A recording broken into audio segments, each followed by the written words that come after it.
আসসালামু আলাইকুম বন্ধুরা, তোমরা কেমন আছো? আশা করি ভালো আছো। আজ বানাবো তেলপোটা চচ্চড়ি পাঁচমিশালি সবজি দিয়ে, সেটা তোমাদের শেয়ার করবো। দেখো, তেলের মধ্যে দিয়ে দিচ্ছি শুকনো লঙ্কা পরে আমি দিয়ে দেবো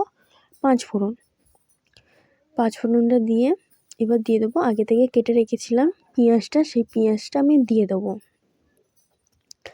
দেখো, পেঁয়াজ দিয়ে দিলাম। পেঁয়াজটা যখন লাল লাল হয়ে যাবে তখন দিয়ে দেবো কাঁচা শুকনো লঙ্কা লাল সেগুলো আমি কেটে দিয়ে দেবো। কাঁচা লঙ্কা লাল দেখো, তেলপোটাটা আমি নুন হলুদ দিয়ে মাখিয়ে নিয়েছি।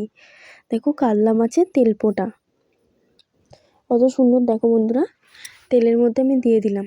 তেলের মধ্যে দিয়ে ভালোভাবে নাড়াচাড়া করে নিচ্ছি। নাড়াচাড়া করে নেওয়ার পরে দেখো কত সুন্দর। যখন জল বার হয়ে যাবে তখন আমি দেখো জলটা মরে যাবে তখন আমি মশলাগুলো দিয়ে দেবো হালকা, নাহলে গন্ধ হবে। দিয়ে দিচ্ছি। এবার দেখো, হালকা যখন জলটা মরে গিয়েছে, যখন তেলটা ছেড়ে আসবে তখন আমি দিয়ে দেবো হলুদ আর লঙ্কা গুঁড়ো, সামান্য নুন আর অল্প পরিমাণে আদা রসুনের পেস্ট দিয়ে ভালোভাবে নাড়াচাড়া করে নেবো। নাড়াচাড়া করার মধ্যে দিয়ে তারপর একটু সামান্য টমেটো দিয়ে দেবো। দেখো, ভালোভাবে নাড়াচাড়া করে নিচ্ছি। এবার আমি টমেটোটা দিয়ে দেবো। টমেটোটা কুচিয়ে রেখেছিলাম, সেই টমেটোটা দিয়ে দিলাম। তারপর দেখো, একটু নেড়ে চেড়ে যখন তেল ছেড়ে আসবে তখন আমি সবজিগুলো দিয়ে দেবো। দেখিয়ে দিই বন্ধুরা, আমি কি সবজিগুলো আগে থেকে কেটে রেখেছিলাম। দেখো, তেলটা ছেড়ে গিয়েছে, এবার দেখিয়ে দিচ্ছি। চলো, দেখো, বেগুন, মটরশুঁটি, ওলকপি আর আলু, সেটা আমি দিয়ে দেবো। দেখে নিয়েছো বন্ধুরা কত সুন্দর কেটে নিয়েছি। দেখো, তেল ছেড়ে এসে আমি এবার দিয়ে দেবো সবজিটা।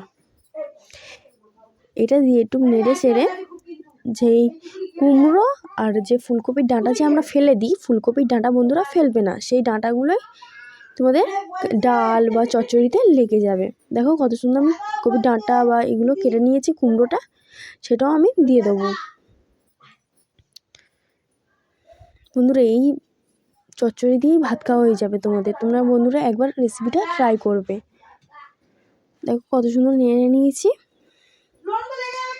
নাড়াচাড়া করার মতন 2 মিনিটের মতন চাপা দিয়ে রেখে দেবো। জল দেবো না বন্ধুরা, আস্তে আস্তে দেখো হবে। দেখো, হয়ে গিয়েছে। এবার দেখছি জোরে জল হচ্ছিল তো বন্ধুরা, তখন একটু হালকা পুড়ে গিয়েছে, অতটা পুড়িনি, হালকা সামান্য জল দিয়ে দিলাম। এর মধ্যেই সব সিদ্ধ হয়ে যাবে, ডাঁটা আলু সব কিছুই সিদ্ধটা হয়ে যাবে।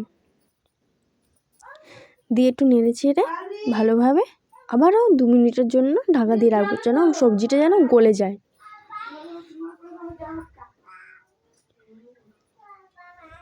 দেখো, আস্তে ফ্লেমে আবার আস্তে আস্তে জাল দেবো, বেশি আবার জোরে জাল দেবো না।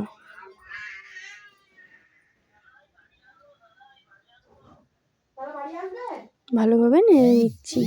দেখো কত সুন্দর নেড়ে নেওয়া হয়ে গিয়েছে। আমি দিয়ে দেবো বন্ধুরা এবার। কত সুন্দর লাগছে বন্ধুরা। দেখো, তোমরাও বন্ধুরা এমনিভাবে ট্রাই করবেন। যদি ভালো লেগে থাকে আমার এই রেসিপিটা, যদি লাইক কমেন্ট সাবস্ক্রাইব করে দেবেন অবশ্যই। আর যদি এখন যে দেখছো, যদি না চ্যানেলটা সাবস্ক্রাইব না থাকে, প্লিজ সাবস্ক্রাইবটা করে দেবেন, যদি নতুন নতুন ভিডিও দেখার জন্য।